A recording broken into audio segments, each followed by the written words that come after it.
Bien amigos, estamos de regreso con su espacio Panorama Semanal. Hoy tenemos como invitado especial al arquitecto Leopoldo Espaillá Nanita, quien fuera presidente de la Refinería Dominicana de Petróleo y además secretario técnico de la presidencia en los gobiernos de Antonio Guzmán y Salvador Jorge Blanco respectivamente. Buenos días, arquitecto. Muy buenos días, gracias por la invitación. Sí, para nosotros es un placer tenerlo aquí y indudablemente que con la experiencia que usted ha adquirido en materia de energía y petróleo, queremos saber cómo podría impactar, aunque no tiene una bola mágica para adivinar, pero cómo pudiera impactar en República Dominicana la situación que se está dando en Venezuela ahora mismo con la enfermedad que está sufriendo y padeciendo el presidente de Venezuela, Hugo Chávez. Nosotros queremos saber cómo pudiera impactar en caso de que ocurriera una desgracia allá en Venezuela. Bueno, yo no creo que tenga realmente un efecto así impactante de un día para otro, porque en definitiva lo que hay es una política de Estado y él designó el sustituto, o sea, el suplente en el caso de que... Pero el suplente es de manera temporal, porque tendrían que llamar a elecciones. Y bueno, por ejemplo, el candidato opositor, Capriles, ha dicho que no va a dar el combustible de Venezuela. Bueno, debo decir lo siguiente, la República Dominicana tiene una situación sumamente compleja con relación precisamente a la presencia de Venezuela en la refinería dominicana de petróleo. Porque el programa de Petrocaribe se enarboló como una muestra de solidaridad económica de parte del Estado de Venezuela al resto de Latinoamérica. Es decir, el programa Petrocaribe es el petróleo de Venezuela como instrumento de ayuda y de solución, digamos, al problema energético de los países latinoamericanos que dependen de importaciones de petróleo, como es el caso de República Dominicana, porque nosotros parece que tenemos petróleo, pero no lo hemos buscado.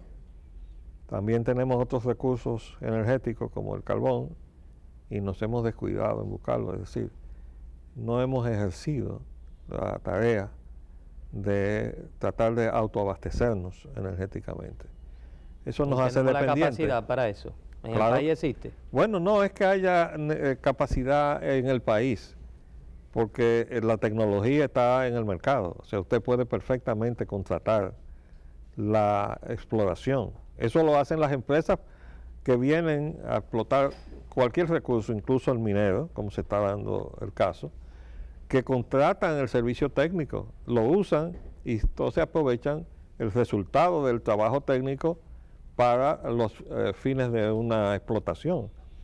El Estado puede hacer eso perfectamente, lo que hace falta es una política de Estado, que nunca la hemos visto definirse en el país. Yo creo que una de las grandes debilidades de nosotros desde el punto de vista del desarrollo es que no hemos podido concertar a las fuerzas económicas, sociales y políticas en la persecución de un modelo de desarrollo.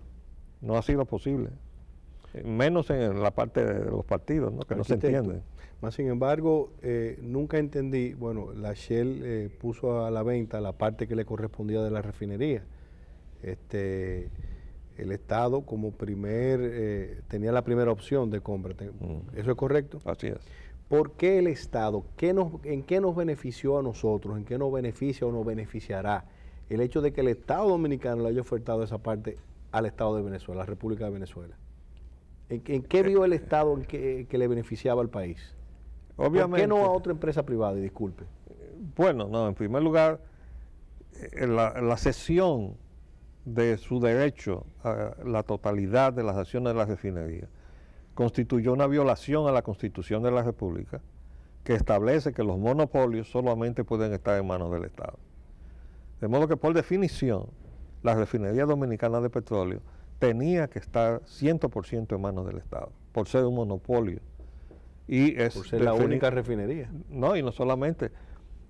Como se define en términos económicos el monopolio, no tiene que tener el 100% del control de la importación, basta que tenga una proporción suficientemente alta de la importación como para poder fijar los precios del mercado. Y ese es el caso de la importación que hace la refinería dominicana de petróleo, porque aunque hay otros agentes que importan, la mayor cantidad la hace la refinería. Por tanto, esa cantidad, ese predominio en el mercado le da también el monopolio de la importación. Es monopolio de refinación y monopolio de importación del producto terminado. Eso lo define también entonces como materia de propiedad estatal por definición de la Constitución de la República. Ahí todo parece indicar, y tengo que decirlo así de manera hipotética, porque es un misterio. Son de las cosas que el pueblo dominicano, a pesar de la ley que nos da el derecho a libre acceso a la información pública, no tenemos el acceso a la información.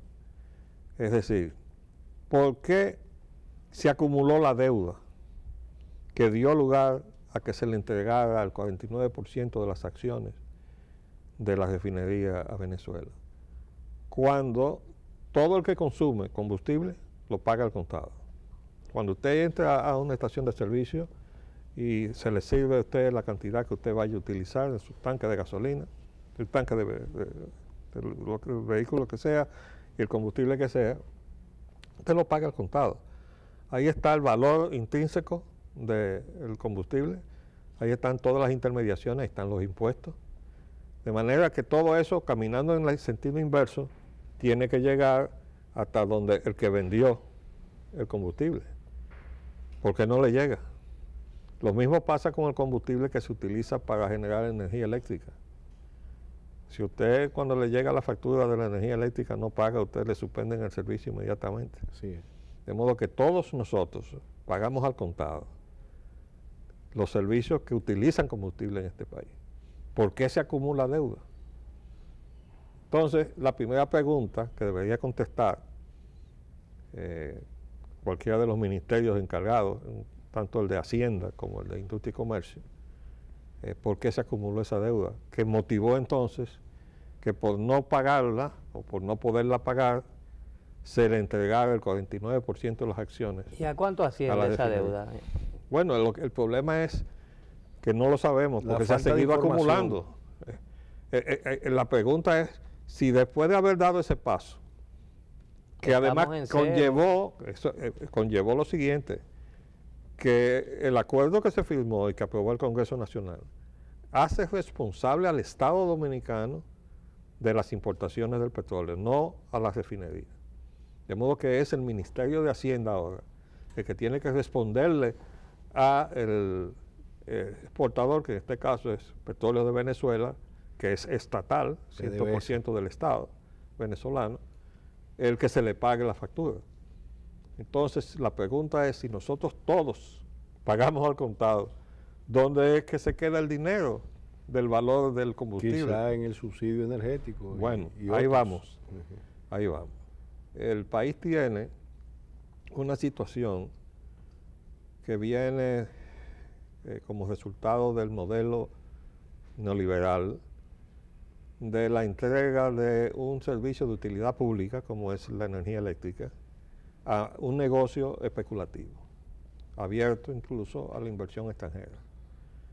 En el proceso de hacer ese ensayo, que ha sido un fracaso, para el país por lo menos, porque tenemos apagones, los subsidios no se han reducido, se han multiplicado, y el costo de la energía dominicana es el doble del costo de la energía en Puerto Rico, que paradójicamente, siendo como es un territorio adscrito a los Estados Unidos, la energía es del Estado, no es un negocio privado. Y en manos del Estado puertorriqueño, el ciudadano paga la mitad de lo que nosotros pagamos acá, teniendo las mismas fuentes de abastecimiento. Se nutren del petróleo de Venezuela y del carbón de Colombia. ¿Por qué entonces no tenemos nosotros la energía equiparable a la que paga el ciudadano en Puerto Rico? Entonces hay toda una serie de cosas que surgieron del modelo del laissez-faire. O sea, que el modelo neoliberal postula dejar hacer dejar pasar, pero dejar hacer y dejar pasar el negocio extranjero.